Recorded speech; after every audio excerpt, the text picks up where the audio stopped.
लगता है रमजान मुबारक का पहला रोजा है। आड़तियों को ये किसी ने बता दिया है कि अब दुनिया में फसल नहीं उगेगी, जब भी 300 रुपए किलो और 600 रुपए किलो। इधर दिखाएं, ये 400 रुपए किलो, ये दिखाएं चीकू 400 रुपए किलो, 300 रुपए किलो। क्या ये जुल्म नहीं है?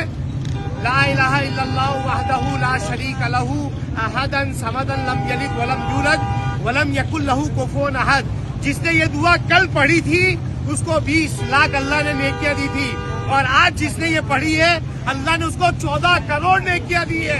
अल्लाह ने ऊपर आसमान पे हमारे लिए सवाब 70 गुना ज्यादा कर दिया, और इन लोगों ने रेट को इतना ज्यादा गुना कर दिया कि गरीब रोजा खोल ही नहीं सकता। बेचारे इतना लेकर जा रहे हैं। आप मुझे बताइए, और अभी मगरिब की जब नमाज होने का टाइम होगा ऐसा भागेंगे पहली सब में कि इनसे बड़ा नमाजी कोई नहीं है। और बड़ी मजे की बात आपको बताऊं कि 20 दिन गुजरने के बाद फौरन दुकानें बंद कर देंगे, क्योंकि वो उम्रे पर जाके उम्र अदा करेंगे।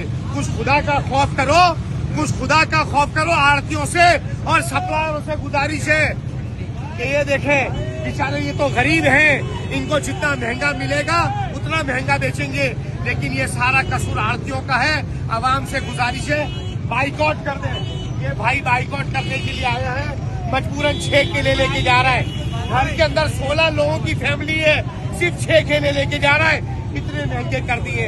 आवाम से गुजारिश है रमजान में फ्रूट का बाइकाट शुरू कर दे, और इदारों से गुजारिश है खुदारा ये प्राइस कंट्रोल वालों से गुजारिश है इनकी FIR करना शुरू कर दे जो महंगे दाम फ्रूट बेचते हैं।